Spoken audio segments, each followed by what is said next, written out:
동아리, MWM, 조별과제, 대회 등 여러 가지 집단 활동이 존재합니다. 그러나 조 내부에서 성실하게 참여하지 않는 학생, 즉 소위 말하는 무임승차자 때문에 이런 집단 활동에 차질을 겪는 경우가 많습니다. 이는 조직 활동에 대한 개인의 동기부여가 부족한 것이 외부로 표출된 것이라고 할 수 있는데요. 따라서 효율적이고 성공적인 집단 활동을 위해서는 조원들의 동기 유발이 필수적이라는 것을 알 수 있습니다. 다음으로는 저희 연구의 용어 정의를 하고 이론적 배경을 말씀드리도록 하겠습니다.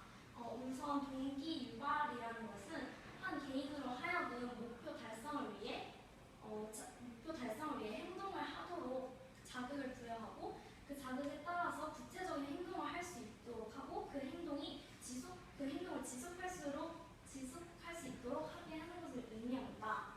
일단 이 기대 유인가 이론, 저희의 이론적 배경인 기대 유인가 이론은 개인의 동기가 개인의 노력이 성과를 가져오리라는 기대, 그러한 성과가 보상을 가져다 주리라는 주관적 확률, 그리고 보상에 대한 기대감에 대한 개인의 지각으로 인해 결정된다고 보는 부분의 동기 이론을 뜻합니다.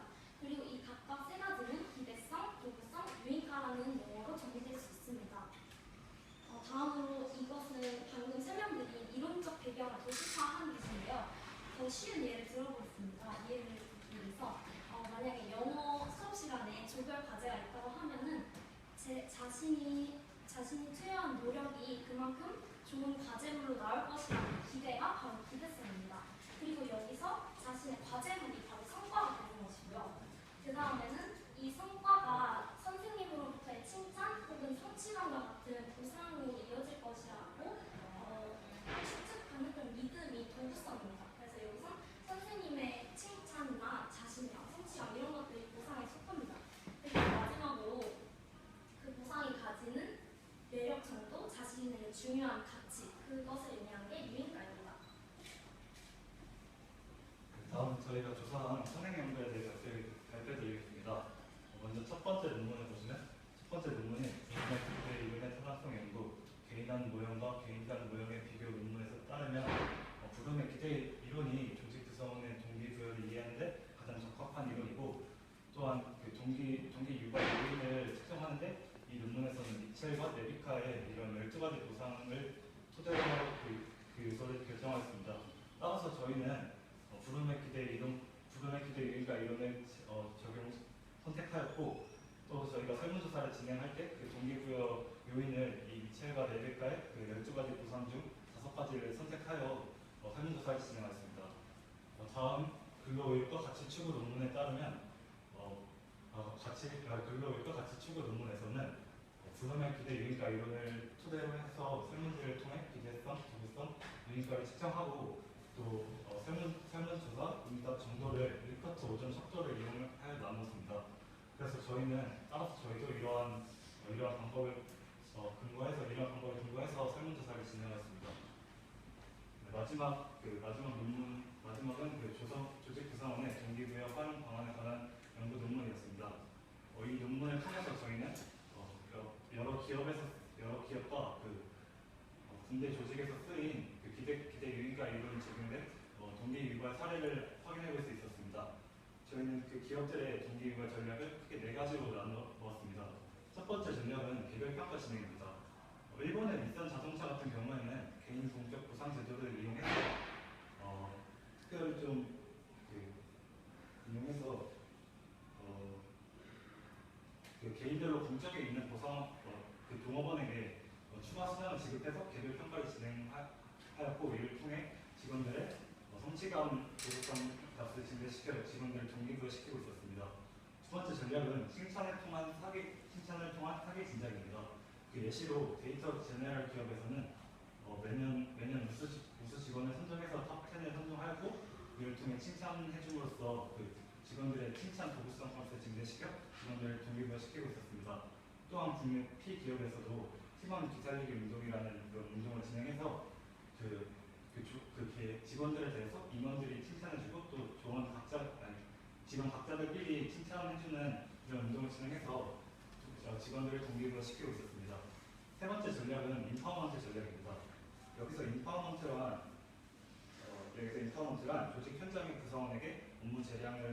임하여 자율적이고 주체적인 체제 속에서 개인의 의욕과 성과를 이끌어내기 위한 전략입니다.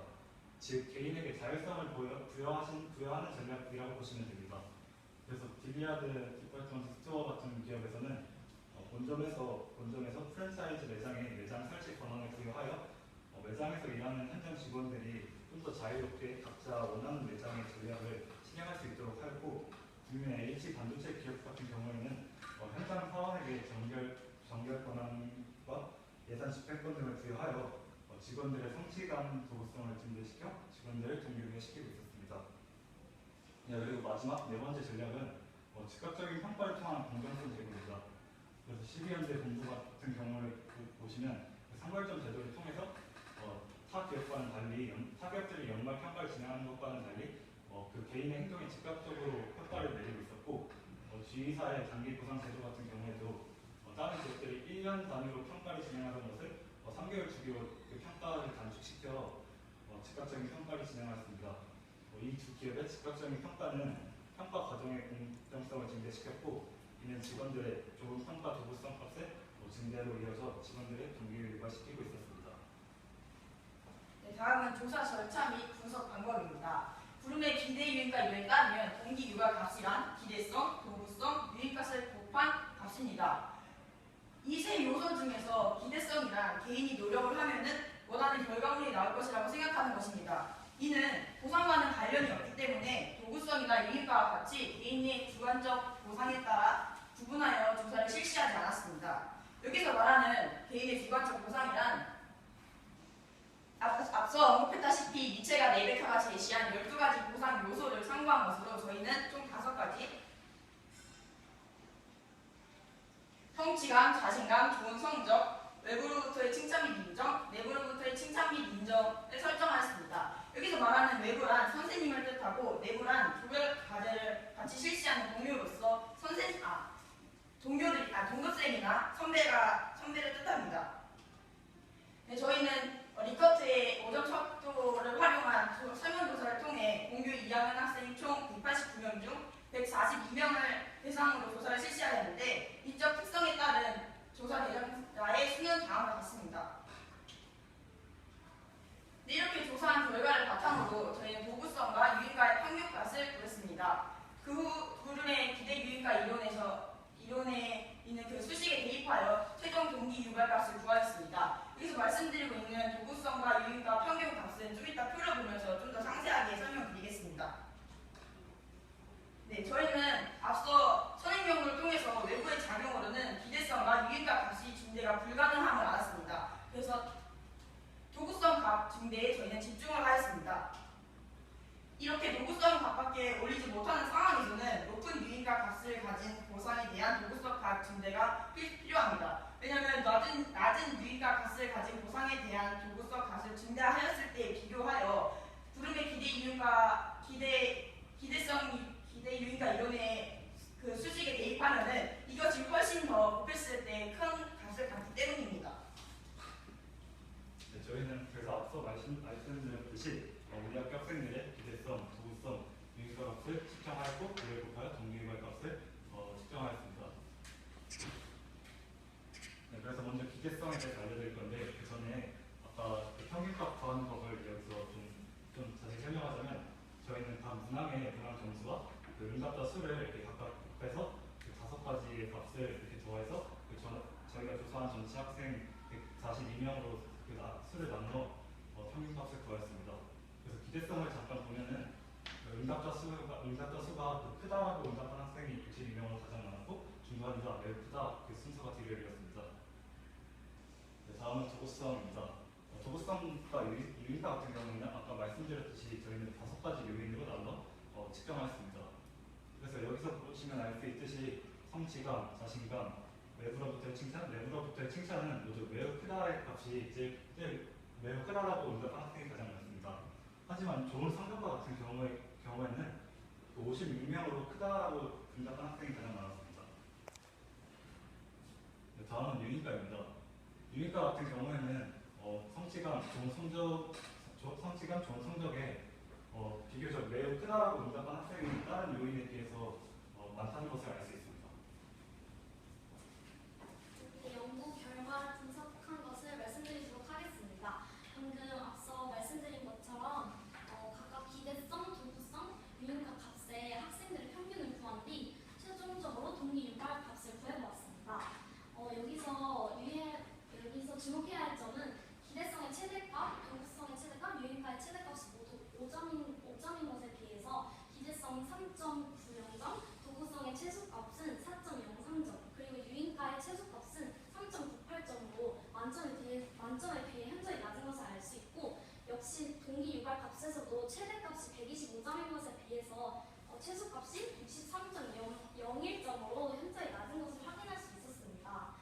저희가 또 앞서 말씀드렸듯이 유인가가 높은 보상의 도구성을 올리는 것이 가장 효과적이라고 판단을 했기 때문에 여기서 보면 유인가가 높은 성취감 그리고 좋은 성적에 대한 유인가에 대해서 도구성에 대해서 그 도구성을 향상시키는 증대시키는 방법을 연구해보았습니다. 네, 이제부터 결론에 대해서 말씀드리겠습니다. 저희가 앞서 말씀드렸다시피 선행연구 분석 결과에 따르면 그 동기 유발값을 결정하는 세 가지 요인 중에서 기대성과 유인가는 외부의 작용으로는 향상시킬 수 없습니다. 그래서 저희가 제시하는 이 방안은 도구성 값 증대 방안입니다. 그 중에서도 또 말씀드렸다시피 도구성 값 중에서도 특히 높은 유인가 값을 가진 성취감과 좋은 성적의 도구성 값을 증대하는 방안을 제시합니다. 그 인파워먼트 기법, 칭찬을 통한 사기 진작 기법, 개별 평가, 즉각적인 평가를 통한 공정성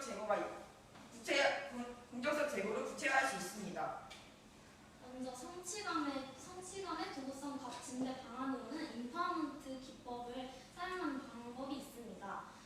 선행 연구에서 말씀드렸듯이 딜러드 디파트먼트 스토어스와 국내 H 반도체 기업에서는 인파워먼트 기법, 즉 직원들에게 자율권을 부여함으로써 자신의 성과가 보상으로 외부의 간섭 없이 바로 이어질 수 있다는 믿음을 줌으로써 도구성을 향상시켰는데요. 이것을 공부에 집단 활동에 적용을 하자면 조원들의 역할, 예를 들어서 PPT 만들기, 대본 작성, 자료 조사 같은 이러한 조원들의 역할에 조장의 간섭을 최소화하고 조원들의 자율성을 최대화해서 책임을 부여하고 또 이를 통해서 그 자신의 성과가 보상으로 바로 이어진다는 외부의 간섭 없이 바로 이어질 수 있다는 도구성의 값을 향상시킴으로써 성취감의 도구성 값을 증대시킬 수 있습니다.